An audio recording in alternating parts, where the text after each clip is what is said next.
ኤቢ እንግዲህ ጋሽ ደረጀና ሰላም ሲያወሩ ሚስጥሩን ሰማች። ይህን ሚስጥር እንግዲህ በር ስር ተጠግታ ስታዳምጥ ወሬያቸውን ከጨረሱ በኋላ አቶ ደረጀ ሲወጡ በር ላይ ሲያገኟት እጅግ በጣም ደነገጠችና አንቺ ምን እየሰራሽ ነው? በር ስር ተለጥፈሽ ምን እያዳመጥሽ ነው? ምን ሰማሽ?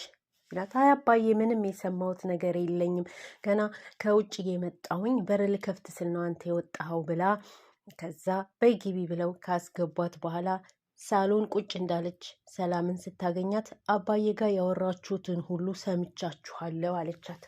ሰላምም አለች እንኳን የሰማሽ እሰይ አለቻት።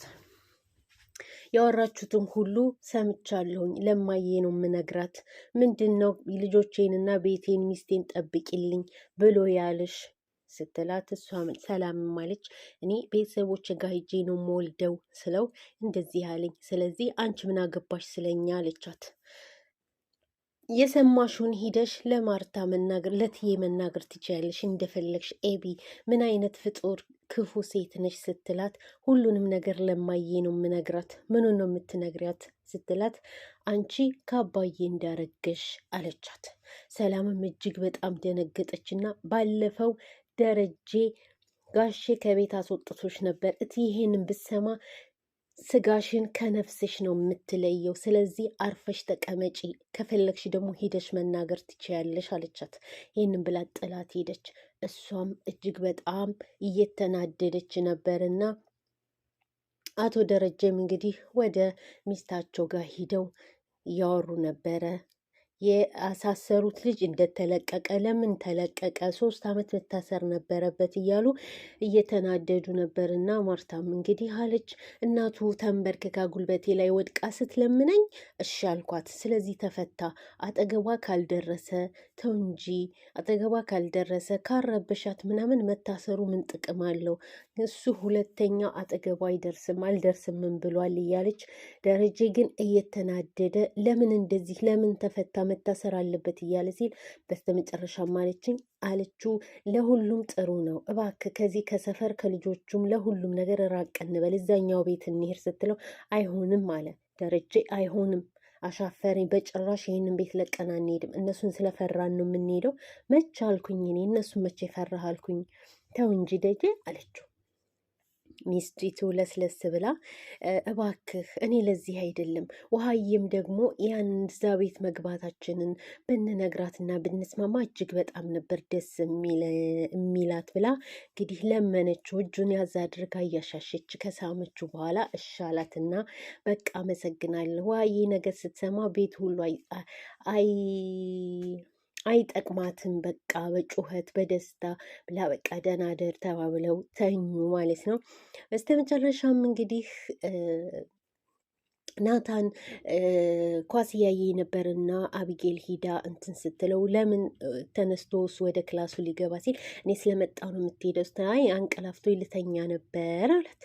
እሱም አላት በቃ እኔ ለዚህ ነው እንጂ አንቺ ስለመጣሽ አይደለም ሲላት ዳጣ ብትሆን ግን አትሄድም ነበር እንኳን እዚህና ጀሃነብ ራሱ ብትገባ አብረሃት ትገባ ነበር እያለች እንግዲህ ጀመረች ዘፈኗን ማለት ነው። አቢጌል ስነ ስርዓት አድርጊ እያለ ሲመክራትም ምንም ቢላትም እምቢ ያለችና ኩርፍቱን ሄዳለችው። እናቴ ደግሞ ለሳምንት ፓኬጅ ትገዛልናለች። እናቴ የምትያትን እማዬን እኔ ካንቺ በላይ አውቃታለሁኝ። እማዬ ይሄንን አታደርግም። እማዬ እኮ አንተን እንዳገባ ትፈልጋለች ብትለውም በእርግጥ እኔ እንድታገቢ ልትፈልግ ትችላለች፣ ግን ቢሆን በስነ ስርዓት እንጂ በዚህ አይደለም። በአሁኑ እድሜያችን ላይ ባለንበት አይደለም። ተዋደን ተፈቃቅደን ቀስ ብለን ወቅት በሚሆንበት ሰዓት ብንጋባ ደስ ሊላት ይችላል። እኔ እና አንቺ ግን ልንጋባ አንችልም አለችው። አንተ እኮ ዳጣን ነው የምትወደው እያለች ስትለው እባክሽ ተይኝ ብሎ በቃ መተኛት አለብኝ ብሎ ሲል እኔም አንተ ጋር መጥቼ ተኛለሁኝ አለችው። ሞክርኝና እንተያያለን ብሎ ጥሏት ሄደ ማለት ነው። ውሃና እንግዲህ ምጥንም ሆዳቸውን እያወሩ ቁጭ ባሉበት አቢጌል መጣችና ሂዱና ሰላምን አንዳንድ ጊዜ በጥፊ ተመታቱ አለቻቸው መጀመሪያ እና አንዳንድ ጊዜ በጥፊ ተመታቱ ውሃ እሺ አለች። ምጥን ግን እኔ ጓደኛዬን አልመታም ስትል ውሃ መልስ አድርጋ እኔም ጓደኛዬን አልመታም አለች። አንድ ነገር ውለታ ዋሉልኝ አለቻቸው። ምንድን ነው ሲሏት ሂዱና ሰላምን በሏት የልጅሽ ስም ማን ነው የአባቱ ስም ማን ነው ብላችሁ ጠይቁ ስትላት ሰላም ስለገባት መልስ መለሰችላትና ሄዱ ሲጠይቋት ሰላም ደግሞ የአባቱ ስም በይ ነው የልጁ ስም ደግሞ እርር ነው። ስለዚህ ይህን ብላችሁ ንገሯት ብላ መለሰችላቸውና ከዛ መጥተው አልነገረችንም፣ እኔ እንዳልኳችሁ ነገራችኋት እንዴ ስትል አዎ ግን ነግራናለች፣ የአባቱ ስም በይ ነው አሏት። የልጁ ስም ደግሞ እርር ነው እርር በይ ነው ስሙም የአባቱን ስም ሲላት ስትሰርበኝ ቁማችሁ ታያላችሁ እንዴ ስትል ይሄ ስድብ ነው እንዴ በማለት ሁሉም ተሳሳቁ። እሷም አንዳንዴ በጥፊ መታቸው ሄደች ማለት ነው። ከዛ በኋላ እንግዲህ አቶ ደረጀና ዳጣ መኪና ውስጥ ተገናኝቶ ይችን መኪና በጣም ነው የምወዳት አለች። እንግዳማ ይገዛልሻል ሲላት ለአብጌል ሳይገዛ ለእኔ ቢገዛ ታየኝ እኮ በማለት እንግዳውስ በኋላ ስታገቡ ወደፊት ይገዛላችኋል በማለት ቀለደባትና እኔ እዚህ መኪና የምወደው አባዬን ብዬ በነፃነት ስለምጣራ ነው እንጂ ለሌላ ነገር አይደለም አለች። እሱም አለ አቶ ደረጃ አለ ቅርብ ነው ኢንሻአላህ ቅርብ ነው፣ በቅርብ ቀን ይሆናል፣ ይሳካል ሁሉም ነገር። አንቺም አባዬ ብለሽ የምትጠሪበት ቀን ይመጣል።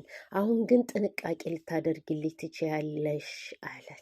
እሷም ማለች እኔ አንዳንድ ጊዜ እንደውም እህቶቸው መሆኔን ነግሬ ሰማይና መሬት ግልብጥብጥ ቢልላለሁ ብላ ስትል እጁ በጣም ደነገጠና እባክሽ ማርታ ይህን ነገር ከሰማች ከአንድ ቤት 2 ሬሳ ነው የሚወጣው አለ።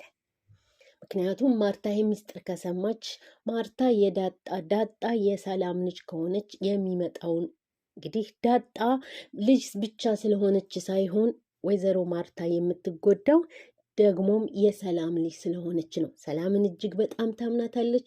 በአቢጌል እድሜ ሰራተኛ የሆነቻቸው የቤት አጋዥ ናት።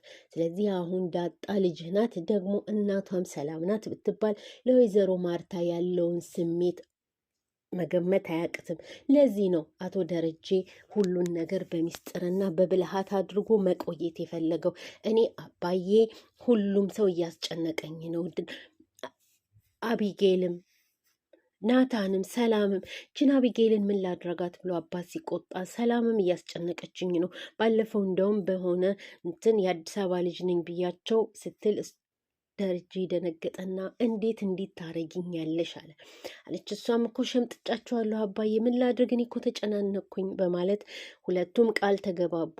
እሷም ሚስጥሩን ልትደብቅለት እሱም ደግሞ በቅርብ ሰዓት እናቷን ሊያስተዋውቃት ቃል ተገባብተው እሷም ወደ ቤት ስትሄድ እንግዲህ ናታን ቁጭ ብሎ እየበላ ነበር እና ላጉርስሽ የት ሂደሽ ነው ብላት የተቀላለዱ እያሉ የት ሂደሽ ነው እያላት፣ ወይዘሮ ማርታ ግን ውሃን እቤት እዛኛው ቤት ትልቁ ቤት እንደሚገቡና ሰላም ደግሞ የልጇን ስም እንደነገረቻት እረርበኝ ነው ስሟ እየተባባሉ ቀለደችብሽ እኔ እናትሽ ባልኖር እያሉ እንግዲህ ማርታ የሰላምን እንትን ገርማቸው እጅግ በጣም እየሳቀች ነበረ ወይዘሮ ማርታ።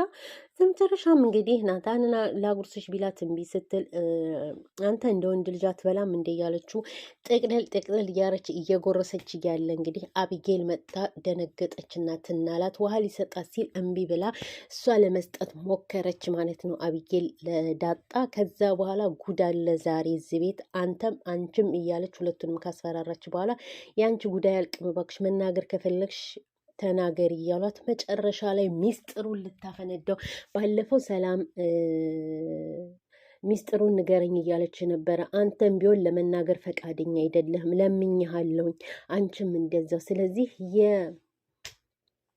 የሰላምን ባል ስም ታውቃላችሁ ስትል ዳጣ አለች። አዎ እናውቀዋለን፣ አንቺ ያመጣሽው ባሏ ናርጁን ነው አለች። እሱ አይደለም አለቻት ማለት ነው። ናታን ደግሞ እናንተ ልጆች ስነ ስርዓት ያዙ እያለ ሲል የሰላም ባል አባዬ ነው ብላ ሚስጥሩን አፈረጠችው። ሁሉም ደነገጡ። የቀሩት እንግዲህ አሁን ወይዘሮ ማርታ ብቻ ናት የቀረችው እንጂ ሁሉም ደነገጡ። እሷም እነሱን ታያለች፣ እነሱም ሁለቱ ይተያያሉ። ሚስጥሩ ፈነዳ።